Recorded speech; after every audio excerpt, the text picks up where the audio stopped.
चुकी है चुनावी रणभेरी, अब होने वाला है शंखनाद। बिछ रही है चुनावी बिसात, किस करवट बैठेगा सियासत का ऊंट। नेता नहीं जनता तय करेगी किसकी बनाएगी अपनी सरकार। चुनाव से पहले चुनाव की बात, हर दावेदार से कराएंगे आपकी मुलाकात। देखिए विधानसभा चुनाव पर चुनावी चर्चा। नमस्कार, आप देख रहे हैं प्रखर पूर्वांचल। हमारे साथ पिंडरा के वर्तमान विधायक डॉक्टर अवधेश सिंह हैं और दोबारा इनके पार्टी ने विश्वास जताया है। हम इनसे जानते हैं कि वाकई 2022 में परिस्थितियां क्या पिछली बार 2017 की तरह रहेंगी या बदल जाएंगी। सर, स्वागत है आपका, बहुत बहुत धन्यवाद। आपकी उम्मीदवारी को लेकर तमाम कयास लगाए जा रहे थे, तमाम सोशल मीडिया के प्लेटफॉर्म पे बातें चलती रहीं कि बदलाव होने जा रहा है, लेकिन आप दोबारा प्रत्याशी बन गए। कैसे देखते हैं इसको?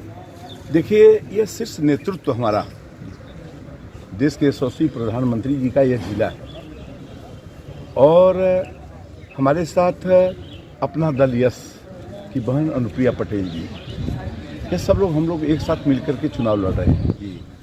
शीर्ष नेतृत्व और शीर्ष नेतृत्व अपना दल यश का दोनों बैठ करके तय किए और तय करने के बाद उन लोगों ने यह दोबारा मुझे ये जिम्मेदारी दी है और मैं समझता हूँ अपना दल यश के सहयोग से निश्चित रूप में भारतीय जनता पार्टी का झंडा फिर से यहाँ पे फहरेगा, बुलंद होने जा रहा है। आपकी पार्टी का मैनिफेस्टो आ गया है, बड़ा लंबा चौड़ा वादा किया है, क्या आप पूरा करने जा रहे हैं इनको, इन वादों को? आप, मैं आपको बता दूं कि आप देखे होंगे कि पिछला जो भी हमारा मैनिफेस्टो था उसको हमने जो है करीब 100% उस कार्य को हम लोगों ने कर दिया है। उस कार्य को 100% हम लोगों ने किया है जी। और मैं फिर आपसे, आपके माध्यम से मैं यह अपने आम जनता को मैं ये बताना चाहता हूँ कि निश्चित रूप में यह जो हमारा एजेंडा है उसको 100% फिर पूरा करके दिखाऊंगा। और आपने देखा होगा हमारे शीर्ष नेतृत्व ने, भारतीय जनता पार्टी ने जो भी कार्य किया है, निश्चित रूप में और जो पार्टियां हैं वह समाज को तोड़ने वाली रणनीति या समाज को खंडित करने की बात करते हैं, लेकिन आदरणीय नरेंद्र मोदी जी जो देश के यशस्वी प्रधानमंत्री हैं, उत्तर प्रदेश के यशस्वी मुख्यमंत्री जी, उन्होंने जो कार्य किया है मैं समझता हूँ चाहे वो मुसलमान हो चाहे हिंदू हो, सारे लोगों को सुविधा प्राप्त की गई है। 2017 में जो सफलता मिली थी 2022 में आप दोहराने जा रहे हैं? आप लोग निश्चित रूप में दोहराने जा रहे हैं। पूर्ण बहुमत की सरकार उत्तर प्रदेश में बनेगी और मैं तो यह कह रहा हूं आपसे कि आप देख लीजिए 2017 के पहले जिसकी सरकार थी उन्होंने क्या किया है, इस चीज को हमारे भारतीय जनता पार्टी के लोग भी जो किए हैं उसको लेकर के हम जनता के बीच में गए हुए हैं। और निश्चित रूप में मैं आपसे ये बता दूं कि 2016 के बाद 2017 में जब सरकार भारतीय जनता पार्टी की यशस्वी मुख्यमंत्री जी के नेतृत्व में बनती है, तो चाहे वह बिजली की समस्या हो, चाहे स्वास्थ्य की समस्या हो, चाहे शिक्षा का सवाल रहा हो, निश्चित रूप में हमारी सरकार ने जो काम किया है गरीबों के लिए, देश के हमारे किसानों के लिए, मैं समझता हूँ आज तक के आज़ादी के इतिहास में कभी कोई नहीं कर पाया था। अभी आपके विपक्ष का एक वीडियो आया, जो प्रत्याशी हैं कांग्रेस के, उनका बड़ा भड़काऊ बयान आया है, आप उस पर कुछ कहना चाहेंगे?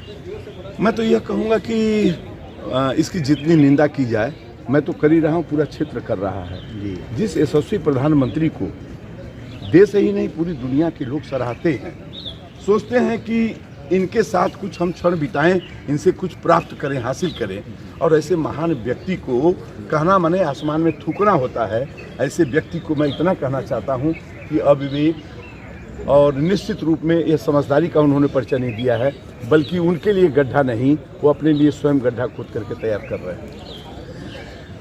तमाम चीज़ें हैं यहाँ के लोकल मुद्दों, हम लोगों ने भी इस चीज़ को ऑब्जर्व किया। 5 सालों में जो धरातल पे काम हुआ है, पिछले 20 सालों में उस तरह की स्थितियाँ नहीं थी, या आपके पास कम अवसर मिला और विकास का? देखिए 20 साल को ले लीजिए, मैं 3.5 साल मैंने काम किया है। 3.5 साल, 1.5 साल हमारा कोरोना में चला गया है, निश्चित रूप में ये सारे लोग जानते हैं। उसके बाद भी आप देख लीजिए 20 साल के इतिहास को उठा के देख लीजिए, आप कोई काम नहीं हुआ है।